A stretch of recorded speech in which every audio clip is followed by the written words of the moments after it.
Hello, this is Malcolm here with Malcolm Reports for VanMusic.com. Today we have the lovely and enticing Boogie Monster with us here. We'll add in the sound effect later. Oh, okay. So please, for our lovely viewers of VanMusic.com, please tell us who you are and what you play. I'm Ben. I play guitar in Boogie Monster. And I'm Anthony Lloyd Dallas, and I play the drums.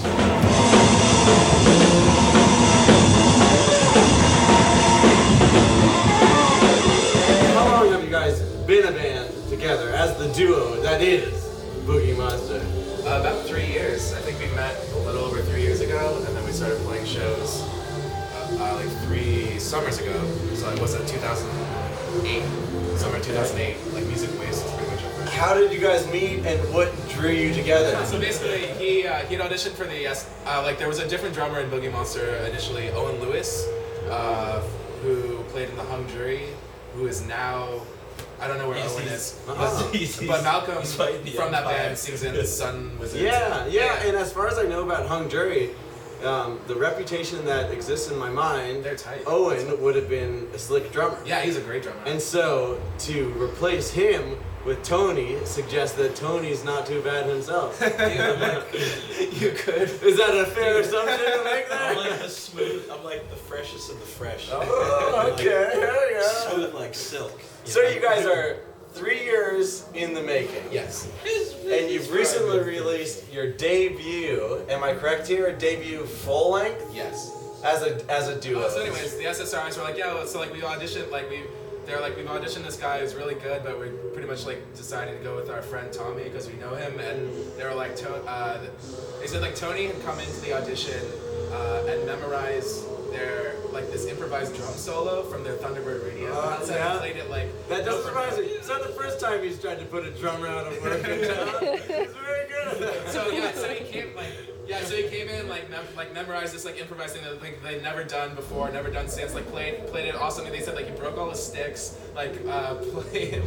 Was playing like all the songs like twice as fast as like. He'll do that. Memorize. I just knew all this. You got the feel of it, and you had it down. No, I just like Came in there I just to knew all own this. it. I was a fan. I was the black heavy Rollins. And then I was the band.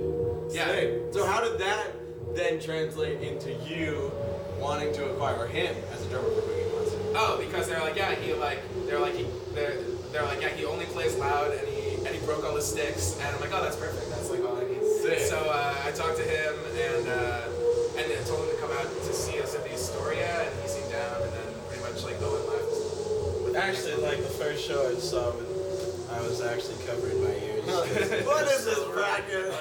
It's so fucking loud. I'm gonna be deaf by Which I think that segues us nicely into my next question is, how did you guys come into your sound that you are now? I've just recently listened to your debut full length, right? Zenchi Mechi. Oh yeah.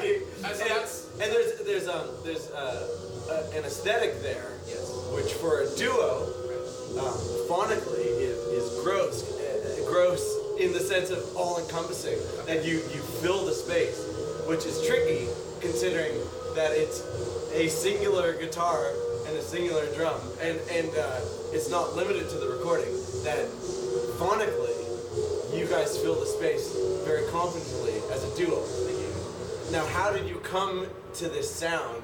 Was this something that you were already touching on with the original incarnation of Boogie Monster, or was this something that kind of organically grew once you guys got together? No, so like I'd always envisioned like being in a 4 or 5 piece band, but finding like I just moved up here, and I was kind of going back and forth between Seattle, but like finding someone in either city was like really, it wasn't happening, and it was weird because in Vancouver too, like post-hardcore was really big at that time. It was like Breaking Bombs, WPP, Red Light Sting. So from that, is that how you got Owen? No, actually, well, Post Owen. no, this is still before Owen. This is pre-Owen. Yeah. But eventually reached a point. I think it had been like 2 years, so like I had gone from 18 to 20, and hadn't found anything. And I was like, I'd like been playing guitar, and like music was really important to me since I was 15.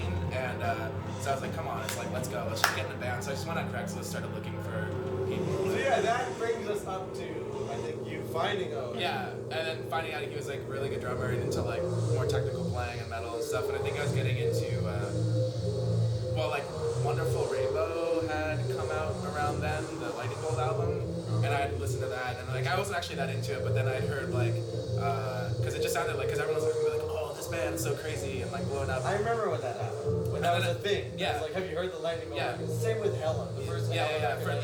That was it was like, a thing. So I was all You're getting in that scene. into that, yeah. Because those are like literally like all those scenes like are built around those two bands, and like I like started listening to them around that time, and so like listening to Wonderful Rainbow, I was like whatever, but then I heard Ride the Skies, which was their album before, and it just like it blew my like skull open, and it was like and I couldn't believe it was only 2 people and whatever, and so I started to show like, oh, at least like if I can just find a drummer, then at least we can start playing, and then we can build it back up into at the drive-in glory. Yeah, that it's we'll meant start to be. 2. I've seen it done well with 2.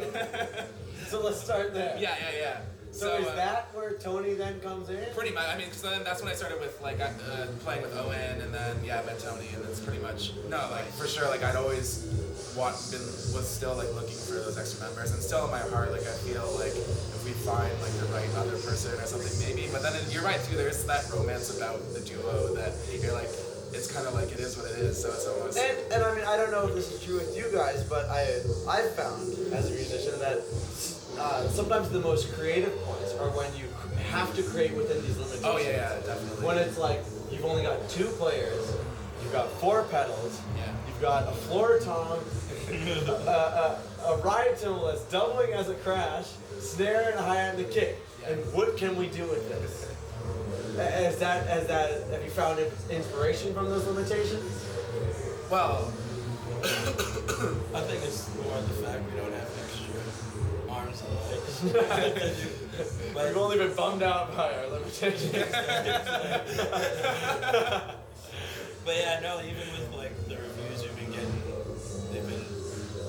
we've been compared to like Lightning Bolt at the drive-in and whatnot. So I guess it kind of bleeds in through the music regardless. But Yeah, I guess let's bring us up to date here. This debut full length of you guys, Zetchi Mechi, yeah. Zetchi Mechi. Yeah, which is came out what, a month ago, 2 months ago? Yeah, it's about a month ago. On Needs More RAM Records. Yeah. Which I did a little bit of researching about the label today, and I found some of your label counterparts. It seems like it's heavily Vancouver influenced. Yeah, it's a Japanese band called Zetchi Mechi from Japan that moved to Vancouver, and they played just like the most amazing show. So the album's sort of dedicated to their awesomeness, I guess. Shogo and Taro. Yeah, shout out. Konnichiwa. Yo, Ninja! Domo!